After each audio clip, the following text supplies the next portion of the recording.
Okay, so thank you, Giuseppe, for your introduction about the project. I will have a very short talk, which will add something to the overview that already Giuseppe provided about our theoretical and also practical, actions that we are taking on in order to carry on this project. So I will start a little bit from the basics. This will be like a quick recap of what Giuseppe told you a lot more in detail. So basically what we are studying with this project, the motorway to decision making, is reinforcement learning. So whenever you hear about reinforcement learning, it means that, we are studying how choices are guided by the presence of rewards and punishments, in the environment. So we can encounter external cues like a sound, for example, and learn that this predicts an upcoming punishment, like shock occurrence, for example. Or like in the second graph here, we can learn that, for example, it's our action that it's followed by a reward in this case. Okay, so these are the reinforcers. So punishments and rewards that we can encounter in our environment are the so-called reinforcements. And these are the two forms of learning that we will be discussing throughout the day, especially the first part of this day. So the first kind of learning is Pavlovian learning. So it's a form of associative learning, a very basic one, in which we learn to associate external stimuli with a reward or a punishment. The second kind is instrumental learning, and in which we learn to associate our own action to some rewards or punishments.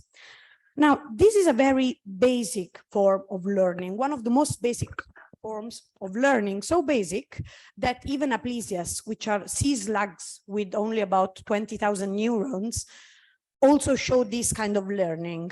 However, although very basic, this is also at the very heart of what allows humans and animals to have a flexible behavior. So to adapt our ongoing behavior to an environment which is essentially unpredictable, most of the times unpredictable.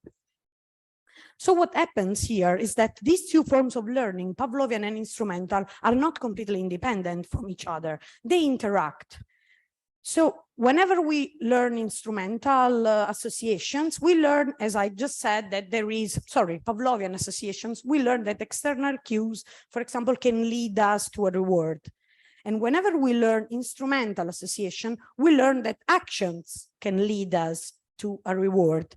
But what can happen is also that regardless of reward, or actually based on the past shared experience with this association with a reward, the cue can also influence the action itself. And it can do that by modulating, for example, the direction, so the actual choice that we make. It can do that by, for example, influencing the effort that we put in our choices and into our actions. And so that's what we call cue-guided action or cue-triggered action. So a kind of action or a choice that it's influenced somehow by this external cue, which has motivational properties, reward-related or punishment-related properties. So what does this mean in daily life? What is cue-guided action, cue-guided decision-making in daily life? Now, I will show you an example that you will probably see in a lot of the next talks. In daily life, this means that let's imagine that we are driving down the street and we see a McDonald's sign. We can imagine a McDonald's sign as a Pavlovian cue because it has reward properties if you like, of course, McDonald's food. Many people told me that this is not a good example because most people don't like anymore McDonald's food. But let's say you like McDonald's food. So this is a reward cue for you. This sign has reward properties. So this can actually influence your own choices, your own action by inducing you, for example, to go and buy some McDonald's food. This is called outcome specific effect. Or this can also influence you in order to just buying any kind of food. It will just increase your motivation towards food. It will just increase your anger, basically. So these are two kinds of effects that external reward associated you can have on your daily behavior. And of course, you can imagine that these kind of mechanisms have both adaptive and maladaptive implications. So for example, learning to anticipate what a possible threat or punishment for us can be adaptive in the sense that it can help us to avoid what is threatening for our health and safety. But it can also become maladaptive whenever it triggers kind of behavior that it's not necessarily good for us, that is not necessarily healthy for us, like, I don't know, binge eating or addiction. These are the main implications of these kind of behaviors. So the kind of idea that we are testing with this project, the motorway, is based on this background, but aims to challenge the classical views of cue-guided choices and add this new layer of the motor system, which has been somehow not taken into account in the investigation of these mechanisms. So what this project aims to do is to investigate the central role that the motor system, we believe, has in cue-guided decision-making. Most of previous studies focused mainly on the role of the prefrontal cortex or the subcortical areas like the striatum or the amygdala, but now we are trying to investigate a little bit more about the implications of the premotor cortex in all of this. And we will be doing these, we have been doing this actually with a series of studies that should go from psychophysiological evidence to causal and also correlational evidence. So you will be hearing today about several studies, which will be about like EEG studies, fMRI studies, but also TMS studies. Eventually, we will be arriving in the next few months also to a little bit more of the clinical implications that this kind of mechanism that we are studying can have. And of course, in order to do all of this, because we had, let's say, a lot of pieces that completed these puzzles, we were not alone, as Giuseppe already mentioned. I mean, this project, we were lucky enough to be funded and to be funded to have this nice collaboration with, I mean, we were project coordinators here at the University of Bologna, but we also collaborated with the Netherlands Institute for Neuroscience and with the Institute of Cognitive Sciences, which I pronounced in English because I have no idea how to do that in French, and met many people that collaborated to the project.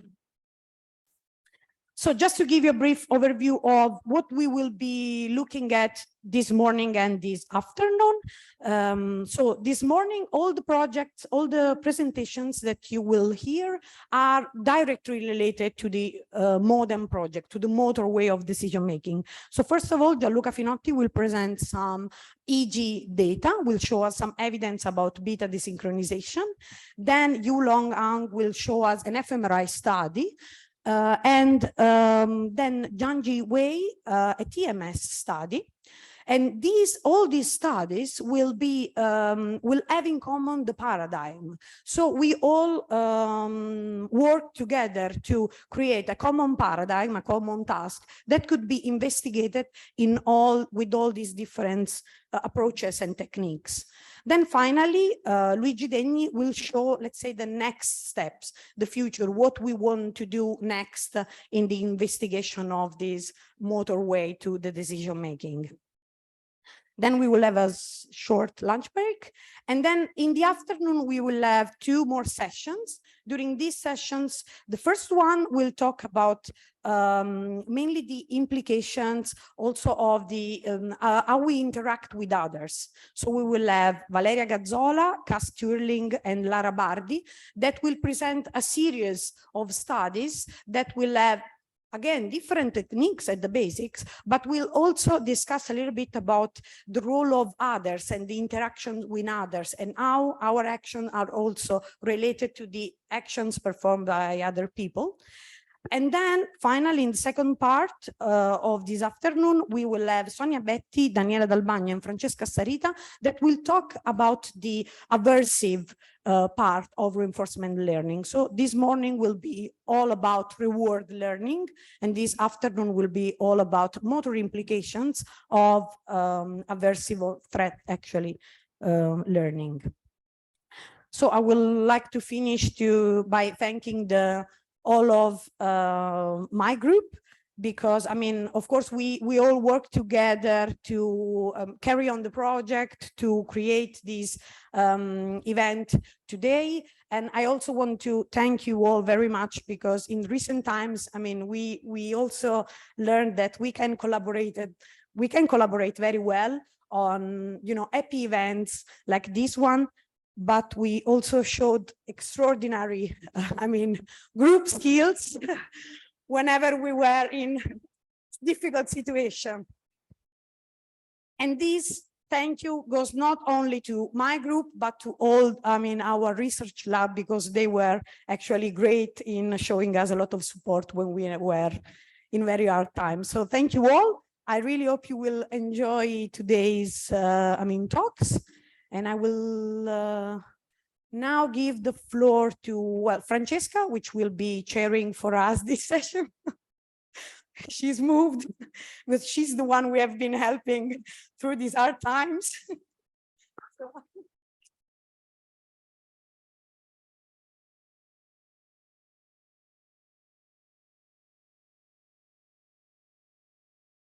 I shouldn't have done that.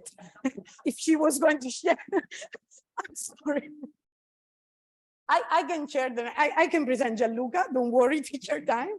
So the next speaker is Gianluca Finotti.